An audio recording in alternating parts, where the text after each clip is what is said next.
Reese says WNBA players could go on strike over salary and benefits. All right. 5 minutes, that's all it took. Angel Reese steps onto the WNBA court, and before you can even Google her stats, spoiler alert, they aren't setting any records, she's threatening a strike. Imagine starting your first day at a new job and immediately demanding a corner office and a personal chef while simultaneously setting the break room toaster on fire. The audacity is truly breathtaking. Here's a player who hasn't even warmed the bench properly, acting like she's leading a revolutionary movement instead of, focusing on maybe sinking a basket or two. It's like showing up to a potluck empty-handed and then complaining there aren't enough gluten-free vegan options. The disconnect from reality is palpable. We all did it. Yeah, the CBA is coming up. I can't wait. Girl, y'all benefited from everything. Y'all youngins benefited from NIL. What does that mean? We deserve more. Of course, everybody. I agree. Everybody. I agree with that. But we gotta get paid for consequences. What? Damn, we gotta get it up. Y'all gotta like do y'all. something. Y'all gotta do something. But the women coming in, not this year, but next year, or because the ones coming in this year will still be on the rookie contract again. The ones that the year after, they gonna get more. They probably gonna be making more than us. No, they are. I'm hurt. They are. Like, yeah. I've been in the meetings. They are. I need to get in the. I need to get in the field. You need to come to the I meetings. gotta get in the meetings because I'm hearing like, yeah, they don't give us. If y'all don't give us what we want, like, we sit out. But let's rewind a bit, shall we? The grievance? Apparently a WNBA salary doesn't cover rent. Cue the tiny violins. We're talking about a $74,000 annual income here. Now, in certain high cost of living areas, that might require some budgeting, but hardly paints a picture of abject poverty. This is the same Angel Reese who was reportedly pulling in over $1.8 million annually in college just by being Angel Reese with a camera nearby. Endorsements galore, NIL deals raining down like confetti, a financial landscape that most aspiring athletes can only dream of. Suddenly, the transition to professional basketball, where the primary expectation is, shockingly, to play basketball well, seems to have triggered a financial crisis. It's a masterclass in selective outrage, like complaining about the free snacks in the office not being organic after you've already raided the supply closet. So they're upset, they want to get paid. Possibility, Reese has been vocal about her low WNBA salary, revealing her $74,000 a year salary doesn't cover rent, stating on Instagram Live, I just hope you know that the WNBA doesn't pay my bills at all. I don't even think they pay one of my bills. Reese's financial struggles stem from WNBA salary not matching her past earnings, as her NIL valuation at LSU was $1.8 million, bolstered by deals with Reebok, PlayStation, McDonald's, and Coach, while a 4-year rookie deal was $324,000 with $74,000 due next season. She quipped, hating pays them bills, baby, noting break. I can't read this. Tom's better. Enter Patrick Bet-David, armed with logic and a healthy dose of skepticism. He didn't just poke holes in this narrative, he systematically dismantled it with the cold, hard facts of WNBA economics.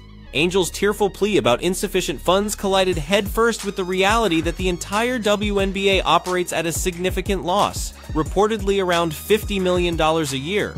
To put that in perspective, that's like running a lemonade stand where you spend $100 on lemons and sugar and make back $10. The idea that doubling or tripling player salaries in such a financial climate is not just unrealistic, it's bordering on the absurd. It's like demanding a raise when your company is teetering on the brink of bankruptcy. Bet-David's response wasn't just a rebuttal, it was an economic intervention. You know what I love watching? I love watching her highlights of missing shots. She's got to be the worst shooter you've met in your life. The WNBA, bless its heart, often feels like an experiment in well-intentioned idealism colliding with harsh market realities. It's a league that champions social justice and celebrates participation, noble goals to be sure, but perhaps not the most sustainable foundation for a thriving professional sport. It's akin to trying to force a square peg into a round hole and then blaming the hole for not being more accommodating.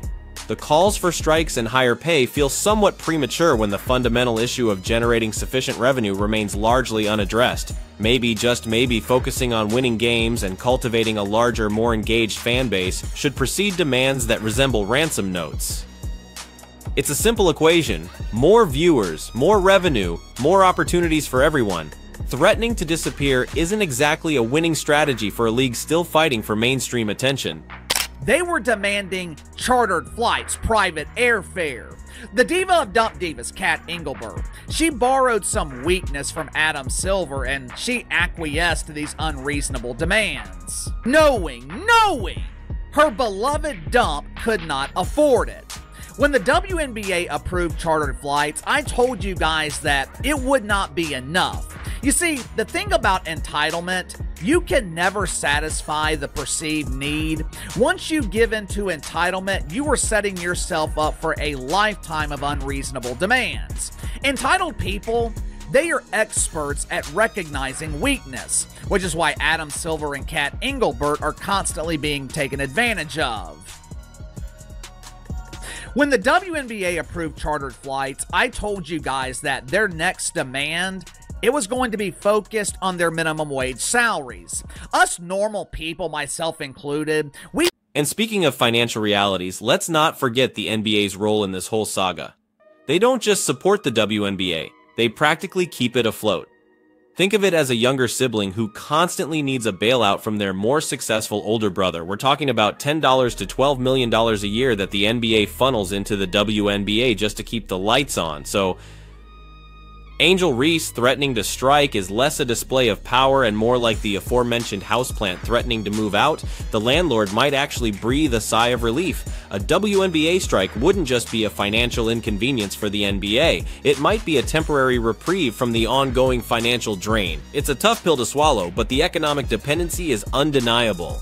30 years, we look at this situation and realize WNBA players, they don't have any leverage. Hell, they are lucky they're not having to pay to participate in this league. They are lucky to be receiving their minimum wage salaries. Anytime you're going into negotiations, the side with the most leverage, they usually win. Right now, there are rumors of a potential strike in Major League Baseball. Captain Doofus Rob Manfred, But the plot thickens, as it often does in the world of sports drama. Amidst all this talk of strikes and salaries, a bizarre undercurrent of resentment has emerged, directed at none other than Caitlin Clark.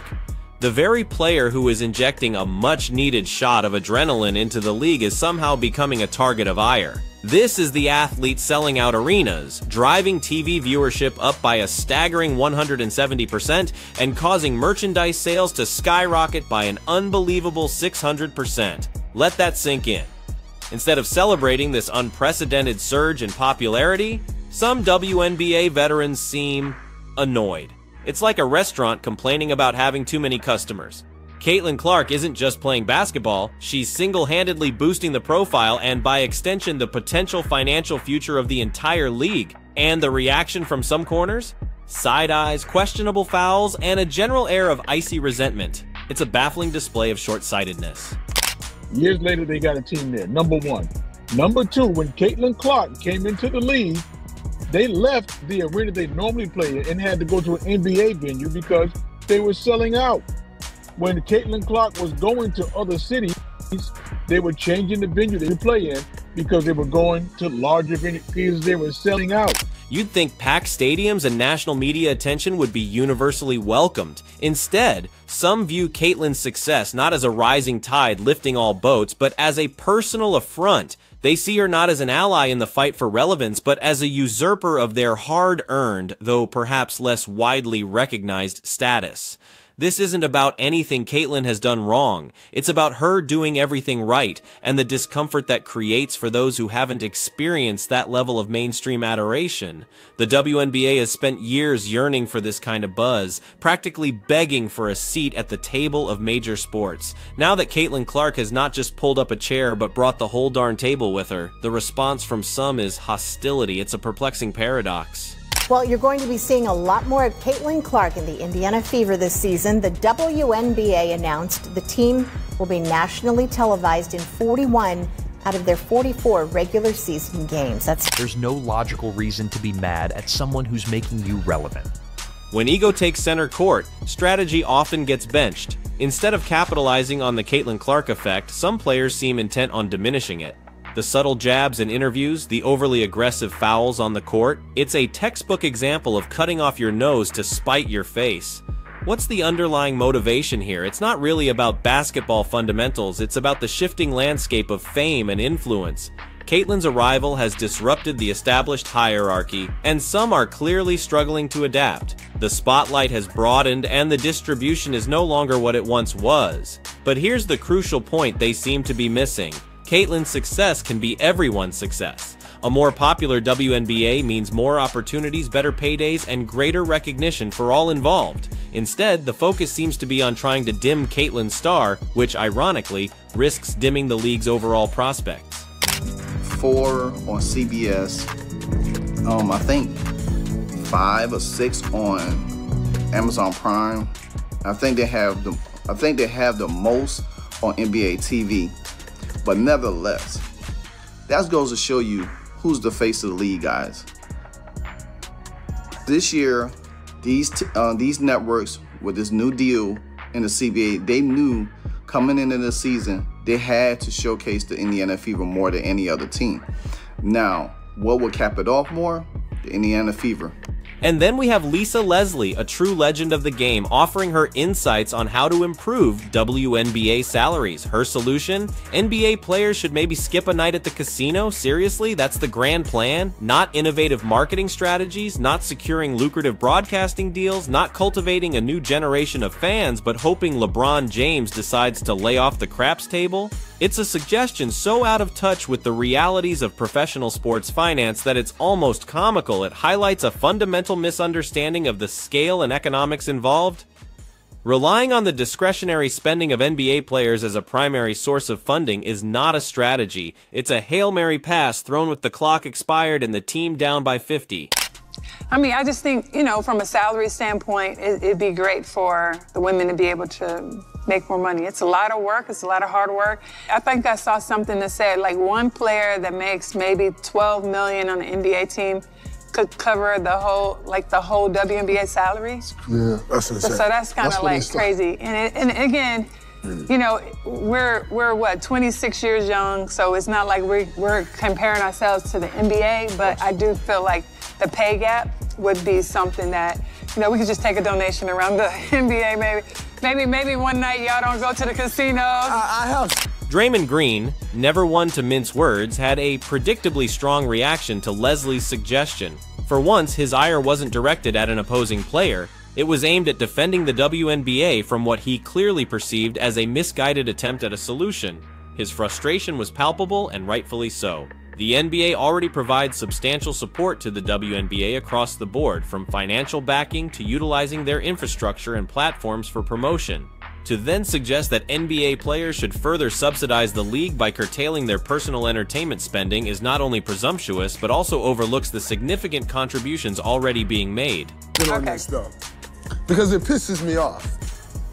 It pisses me off because I don't think there's anyone in America that supports the WNBA more than NBA players. 100%. The NBA players support the WNBA like the most. More than we probably support the NBA. And it bothers me. Let's be brutally honest, the NBA doesn't just support the WNBA, they are its lifeline. NBA arenas provide venues, NBA media teams generate coverage, and NBA stars lend their influence. To then ask these same individuals to essentially dig deeper into their pockets as if they were solely responsible for the WNBA's financial viability is not just tone deaf, it exposes a core issue. The WNBA desires equality but hasn't fully confronted the realities of market demand. If the appetite for WNBA basketball was comparable to the NBA, these financial disparities wouldn't exist. Sponsorships would be plentiful, ticket sales would soar, and broadcasting deals would be far more lucrative. The reliance on NBA support, while perhaps born out of good intentions, underscores a fundamental challenge in achieving true financial independence. Lisa Leslie's casino comment, while perhaps well-meaning, inadvertently revealed a discomforting truth. The WNBA is still grappling with how to bridge the gap between the desire for parity and the economic realities of the sports entertainment industry. Asking NBA players to cut back on their Vegas trips is a band-aid solution for a problem that requires major surgery. WNBA players, I can tell you 100%, and we had a meeting for our 25th anniversary. We're like, do Zooms with the the veteran, the legends of the league or whatever, and just talking about it. And I told them on that call, the #1 supporter that we have, you guys never focus on, and that is... Which brings us back to Angel Reese and her proposed strike. In the face of all these financial complexities and internal dynamics, her solution is to simply not play. The logic seems to be that by withholding their labor, WNBA players can somehow force the league to suddenly operate on the same economic footing as the NBA. It's a strategy that completely ignores the fundamental power dynamics at play. A strike would likely hurt the WNBA far more than it would the NBA, which, as we've established, is already shouldering a significant financial burden. In a league that isn't exactly printing money, a work stoppage could be catastrophic, potentially alienating the very fans they are trying to attract. Ironically, from a purely financial perspective, a WNBA strike might be the most cost-effective period in the league's history. No games means significantly reduced operating expenses. They can't be this stupid. There is absolutely no way they can be this delusional. How in the hell can you be this blinded by your own entitlement? The dumb divers in the WNBA, they must be surrounded by yes men. Well, Casey, don't you mean yes women? Yes men, yes women. Choose your pronoun, it doesn't matter. The players in the WNBA, they must be surrounded by people telling them how great they are. They must be surrounded by people telling them how valuable they are. Basically, the dump divers in the WNBA, they must be surrounded by people who are constantly lying to them. Because I have never seen a group of entitled players overvalue themselves this much financially. Even the artificial intelligence got in on the commentary. When Patrick Bet-David asked a chatbot if the WNBA makes money when it doesn't play, the answer was a resounding yes. Because the cost of staging games, traveling teams, and staffing arenas often outweighs the revenue generated, particularly in many WNBA markets. It's a stark illustration of the financial tightrope the league walks. Angel Reese's frustration is understandable, but demanding more money from a business model that consistently operates at a loss is a flawed premise. Pay scales in professional sports are generally tied to revenue generation. Caitlin Clark is currently driving revenue and viewership in a way the WNBA hasn't seen before. Perhaps instead of resentment, that should be viewed as an opportunity for everyone. Patrick Bet-David's description of the WNBA as a zombie company, alive only through the constant infusions of NBA cash, is harsh, but not entirely inaccurate.